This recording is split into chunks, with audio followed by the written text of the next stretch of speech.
This is your daily briefing. You're most welcome to it. I'm going to talk to you about the European Super League. It went away, but it's not gone away. I've taken a couple of paragraphs from Football London, but that's not to beat them up because this is pretty much the way it was reported everywhere. And the reason I'm talking to you about this is I believe that there is definitely a narrative being pushed by football media, by the press, by, again, the infants, the unthinking people, the people who just think it, the more digestible that they make the news and information, the easier it'll be for everybody. In actual fact, they're causing enormous damage and they're not telling us the truth. So anyway, here's a couple of paragraphs. It comes on the back of Florentino Perez's AGM at Real Madrid, and he's giving everybody fair warning that it ain't dead in the water yet, and it goes a lot like this. As protests continued and the anger increased, the European Super League's plans came crashing down just 2 days after the project was announced. The 6 founding Premier League clubs and a host of European sides confirmed that they had pulled out of participation as a result of what can only be described as one of the biggest fallouts the game has ever witnessed. However, despite the rapid downfall and the controversy it caused, the idea of a Super League is still very much alive today. Speaking earlier this month, Real Madrid president and chairman of the Super League, Florentino Perez, defended the project before receiving support from his Juventus counterpart, Andrea Agnelli, and then Barcelona's Joan Laporta.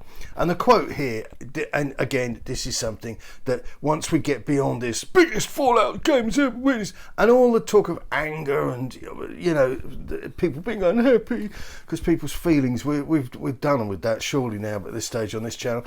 In tennis, said Florentino Perez, in tennis, Nadal and Federer have played 40 times in 15 years. Nadal and Djokovic have played 59 matches in 16 years. In football, we've only played Liverpool 9 times in 67 years. We've played Chelsea 4 times in the history of the European Cup. What sense does it make to deprive fans of all these games? So, I can already hear there are some of you out there that are already, well, you know, it was just all about the money. And this is what we need to embrace, okay? We need to embrace this, the sort of, I think a red cloud comes up and some people just can't think straight. The first thing we need to clear up here is the lie, the absolute lie that the world stopped on the day that the European Super League was announced. I think it was put forward very poorly. I thought it wasn't thought through. I don't think they felt there was going to be such an adverse reaction, and therefore they didn't need to go into a particular great amount of detail. And I also think that they've been, generally speaking, a pretty arrogant bunch of people. These are CEOs of global brands, blue chip companies, and they kind of like to see themselves as, you know, the Vikings charging up the beach. And, you know, again, not mopping up hurty feelings of so-called football fans, and I'll come back to that. And we need to, again, you know, money doesn't equal evil. That's not true. And if you feel that way, go and move to Venezuela and live up a tree. But don't bore us about how dreadful everybody with money is, because that's just nuts. And I'm very happy to live in a Western democracy. Thanks very much. Social media and Gary Neville are not representative of real life. And it's a bit like at the moment, the Conservative Party upset a lot of people, rightly so in many instances. But we've got commentators and activists online who just say, who wants it? Who's with me? Who says we should have a general election next week? That isn't democratic. That's not how this nation, this mother of all parliaments, operates. It doesn't work to the tune of the mob hammering on the door every time they think they're in with a chance. You know, like I say, there are trees available in Venezuela. Go and live up one. But, you know, just give us a break. And let's look at this outrage. Let's look at this anger. The thugs that broke, because this was the main clip that was on all our news stations. The thugs that broke into Old Trafford caused criminal damage, took drugs on camera, and assaulted ground staff and police don't represent me. Don't represent anybody I know. Any fan, and this is the challenge, okay? Because this virtue signalling is a phrase overused, I guess, these days. But any fan who can look you in the eye and say that he or she would be happier paying £100 or whatever it is, but it's a lump of money these days, to watch Spurs play Aston Villa or insert any other, second, third tier team, even play Liverpool on a more regular basis, or Manchester United, Manchester City, or Arsenal. Don't tell me it hasn't become a tiny bit boring. Don't tell me that. Don't tell me that. Otherwise, Champions League viewing figures wouldn't be so big. Otherwise, the World Cup viewing figures wouldn't be so big. It's all about the money. Yeah, it is all about the money, because it's not 1935 anymore. So any fan that would tell you that they'd be happy to pay a lump of money to watch Spurs play a second, third tier team, as opposed to watch Spurs playing Real Madrid, is a virtue signalling dipstick. I understand if you're a Leeds fan. I understand if you're a Leicester City fan. You've got a huge history. You're going to have this colossal divide inflicted upon you, and you're going to be on the wrong side of it.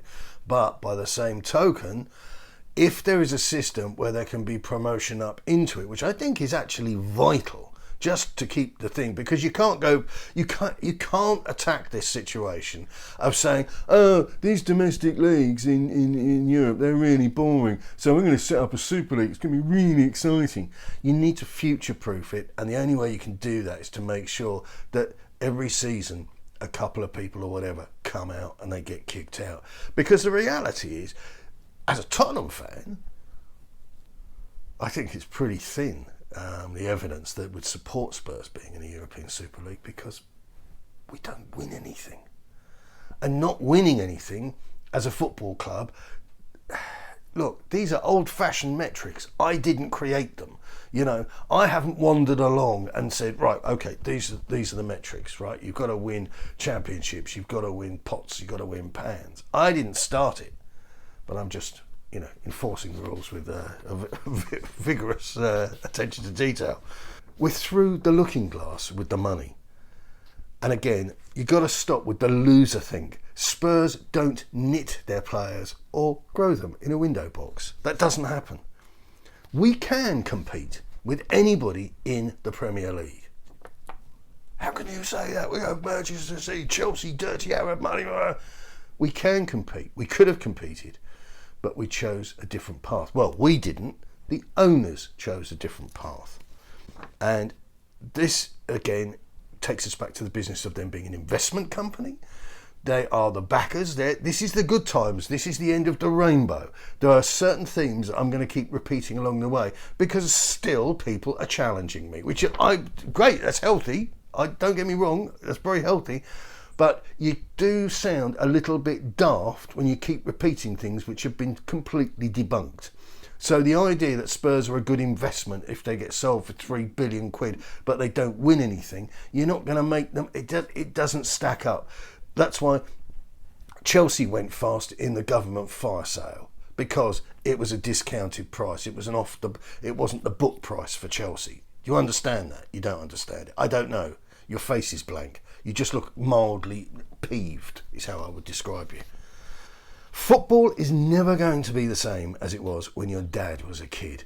And all this business, this romanticising, and football, I've got to tell you, football doesn't give a toot about grassroots football. It's all for show.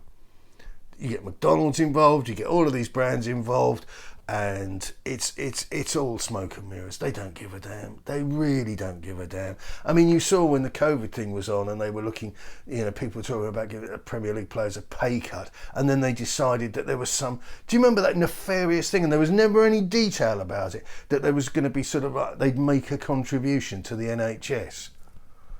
The NHS, envy of the world, envy of the third world, making a contribution to the NHS. The Queen's funeral, which a lot of, again, and I'm going to come on to them because we know exactly who's moaning and who's sniping at all these great plans. Be a fantastic thing for football, the European Super League. The Queen's funeral, the cost of that, I think that would have kept the NHS going for about half an hour. That's the reality. Envy of the world, envy of the third world. The voices I hear that are against this fabulous sounding league sound an awful lot like those Marxists who wanted to overthrow the Tottenham board. And I'm referring, of course, to Plug from the Beano and Bella Remberg, who are no longer with us because they embarrassed themselves eventually. They were doing it in private, and there's a lot of stuff you can't say, but they did it publicly and they had to fall on their swords.